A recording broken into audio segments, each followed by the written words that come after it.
जय श्री कृष्णा। बेहद की परम शांति। 18वां अध्याय। अर्जुन बोले, हे महाबाहो, हे अंतर्यामी, हे वासुदेव, मैं संन्यास और त्याग के तत्व को पृथक पृथक जानना चाहता हूँ। श्री भगवान बोले, कितने ही पंडित जन तो काम्य कर्मों के त्याग को संन्यास समझते हैं और दूसरे विचार कुशल पुरुष सब कर्मों के फल के त्याग को त्याग कहते हैं। कई एक विद्वान ऐसा कहते हैं कि कर्म पात्र दोष युक्त हैं, इसलिए त्यागने के योग्य है, और दूसरे विद्वान ये कहते हैं कि यज्ञ, दान और तप रूप कर्म त्यागने योग्य नहीं है। हे पुरुष श्रेष्ठ अर्जुन, संन्यास और त्याग, इन दोनों में से पहले त्याग के विषय में तू मेरा निश्चय सुन, क्योंकि त्याग सात्विक, राजस और तामस भेद से 3 प्रकार का कहा गया है। यज्ञ, दान और तप रूप कर्म त्याग करने के योग्य नहीं है, बल्कि वे तो अवश्य कर्तव्य है, क्योंकि यज्ञ, दान और तप ये तीनों ही कर्म बुद्धिमान पुरुषों को पवित्र करने वाले हैं।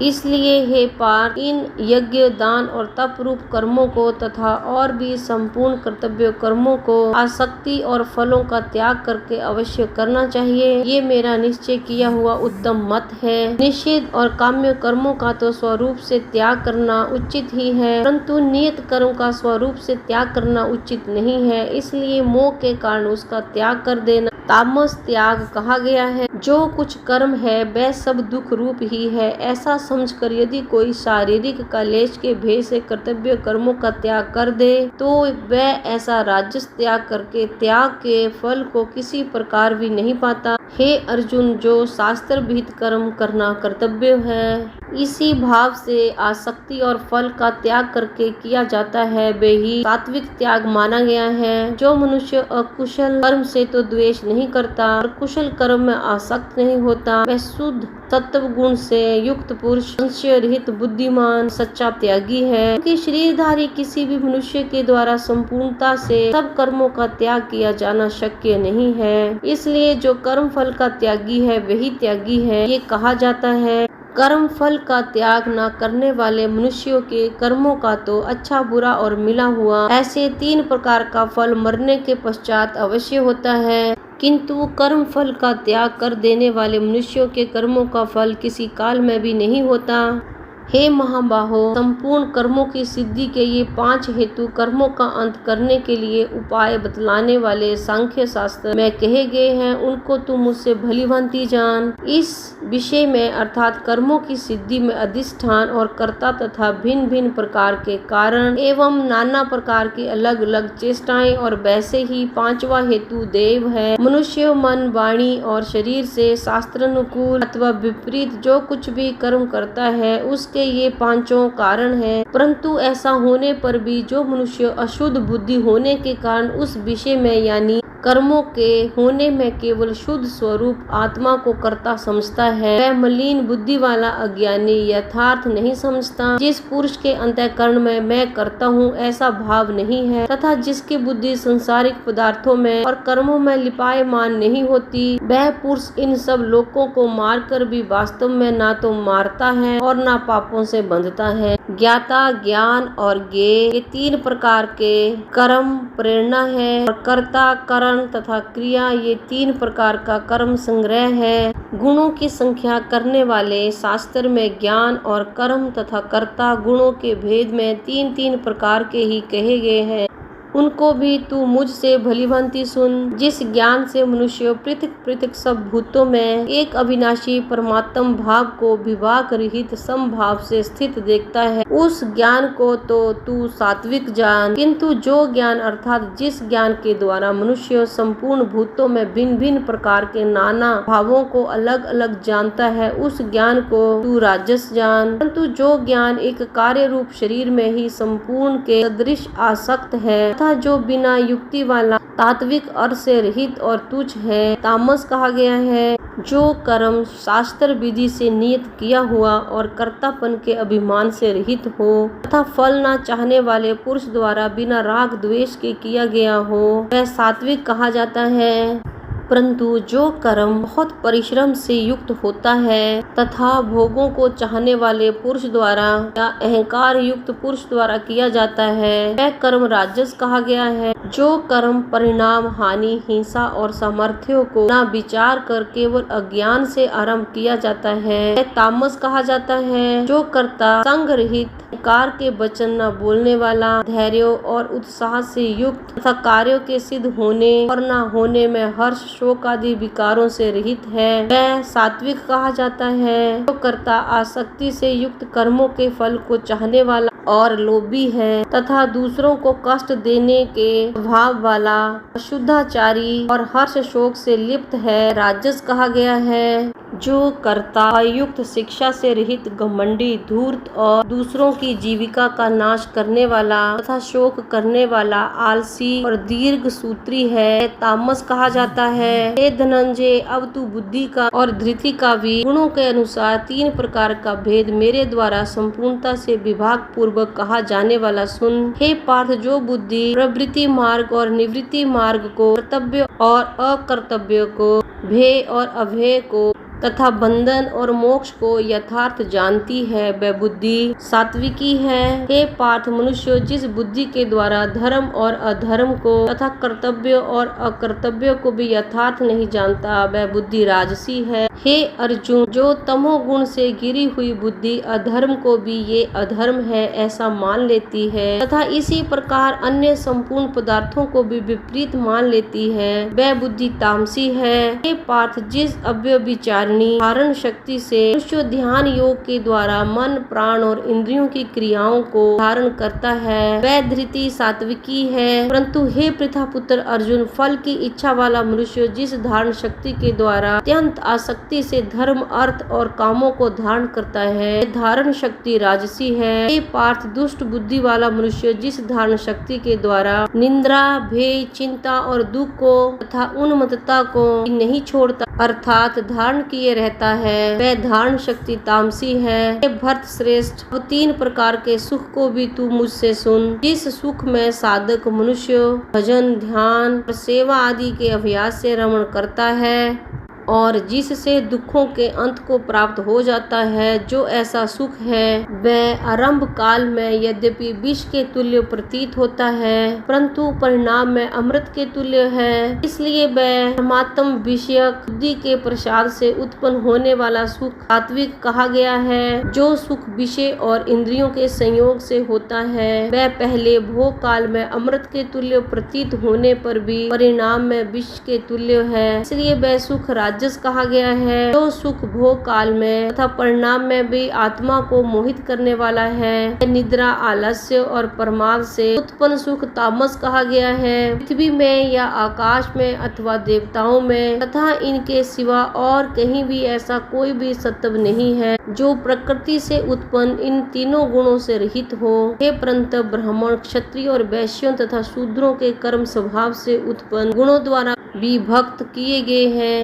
अंतःकरण का निग्रह करना, इंद्रियों का दमन करना, धर्म पालन के लिए कष्ट सहना, बाहर भीतर से शुद्ध रहना, दूसरों के अपराधों को क्षमा करना, मन, इंद्रिय और शरीर को सरल रखना, वेद शास्त्र, ईश्वर और परलोक आदि में श्रद्धा रखना, वेद शास्त्रों का अध्ययन अध्यापन करना और परमात्मा के तत्व का अनुभव करना, ये सब के सब ही ब्राह्मण के स्वाभाविक कर्म हैं। शूरवीरता, तेज, धैर्य, चतुरता और युद्ध में न भागना, दान देना और स्वाभिमान, ये सब के सभी क्षत्रिय के स्वाभाविक कर्म हैं। खेती, गोपालन और क्रय विक्रय रूप सत्य व्यवहार ये वैश्यों के स्वाभाविक कर्म है तथा सब वर्णों की सेवा करना शूद्र का भी स्वाभाविक कर्म है। अपने अपने स्वाभाविक कर्मों से तत्परता से लगा हुआ मनुष्य भगवत प्राप्ति रूप परम सिद्धि को प्राप्त हो जाता है। अपने स्वाभाविक कर्म में लगा हुआ मनुष्य जिस प्रकार से कर्म करके परम सिद्धि को प्राप्त होता है, उस विधि को तू सुन। इस परमेश्वर से संपूर्ण प्राणियों की उत्पत्ति हुई है और जिससे ये समस्त जगत व्यापक है, उस परमेश्वर की अपने स्वाभाविक कर्मों द्वारा पूजा करके मनुष्य परम सिद्धि को प्राप्त हो जाता है।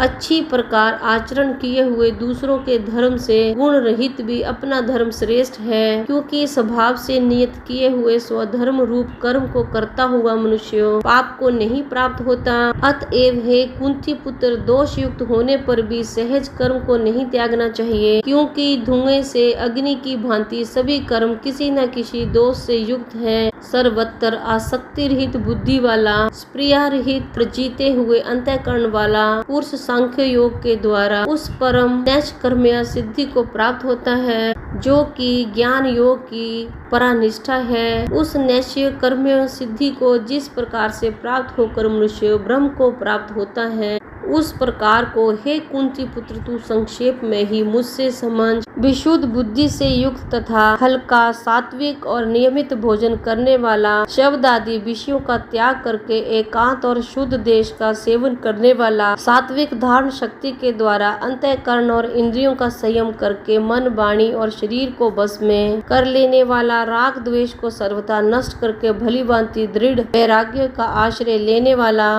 तथा अहंकार, बल, घमंड, काम, क्रोध और परिग्रह का त्याग करके निरंतर ध्यान योग के परायण रहने वाला, ममता रहित शांति युक्त पुरुष सच्चिदानंदन ब्रह्म में अवीन भाव से सहित होने का पात्र होता है। फिर वह सच्चिदानंदन ब्रह्म में एक ही भाव से स्थित प्रसन्न मन वाला योगी ना तो किसी के लिए शोक करता है और ना किसी की आकांक्षा ही करता है। ऐसा समस्त प्राणियों में भी समभाव वाला योगी मेरी पराभक्ति को प्राप्त हो जाता है। उस पराभक्ति के द्वारा वह मुझ परमात्मा को मैं जो हूँ, जितना हूँ, ठीक वैसे का वैसा तत्व से जान लेता है। उस भक्ति से मुझको तत्व से जानकर तत्काल ही मुझ में प्रविष्ट हो जाता है। मेरे परायण हुआ कर्म योगी तो संपूर्ण कर्मों को सदा करता हुआ भी मेरी कृपा से सनातन अविनाशी परम पद को प्राप्त हो जाता है। सब कर्मों को मन से मुझ में अर्पण करके तथा समबुद्धि रूप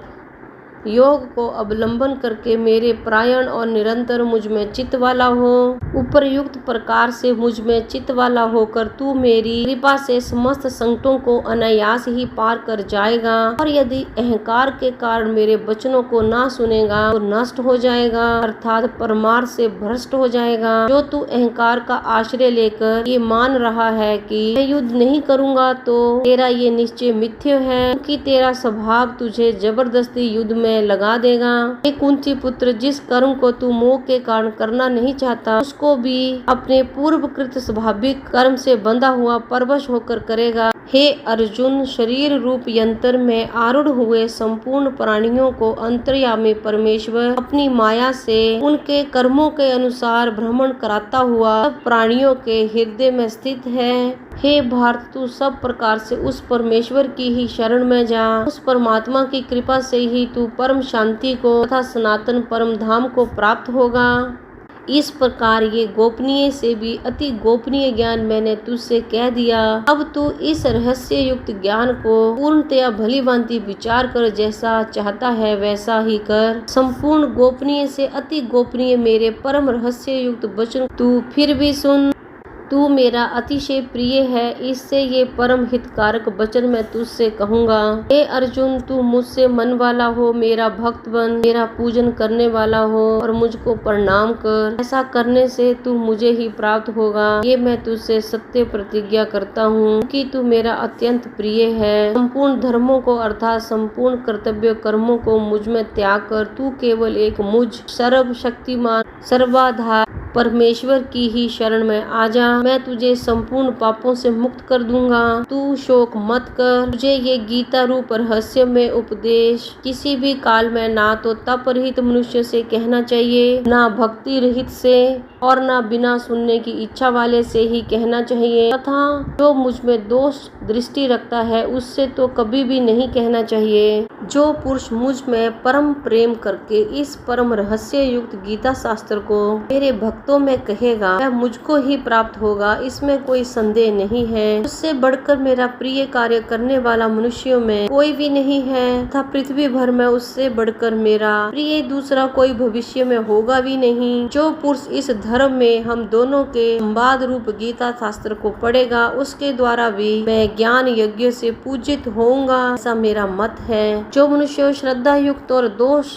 दृष्टि से रहित होकर इस गीता शास्त्र का श्रवण भी करेगा वह भी पापों से मुक्त होकर उत्तम कर्म करने वालों के श्रेष्ठ लोकों को प्राप्त होगा। हे पार्थ, क्या इस गीता शास्त्र को तूने एकाग्र चित्त से श्रवण किया और हे धनंजय क्या तेरा अज्ञान जनित मोह नष्ट हो गया? अर्जुन बोले हे अच्युत आपकी कृपा से मेरा मोह नष्ट हो गया और मैंने स्मृति प्राप्त कर ली है। अब मैं संशयरहित होकर स्थित हूँ, तय आपकी आज्ञा का पालन करूँगा।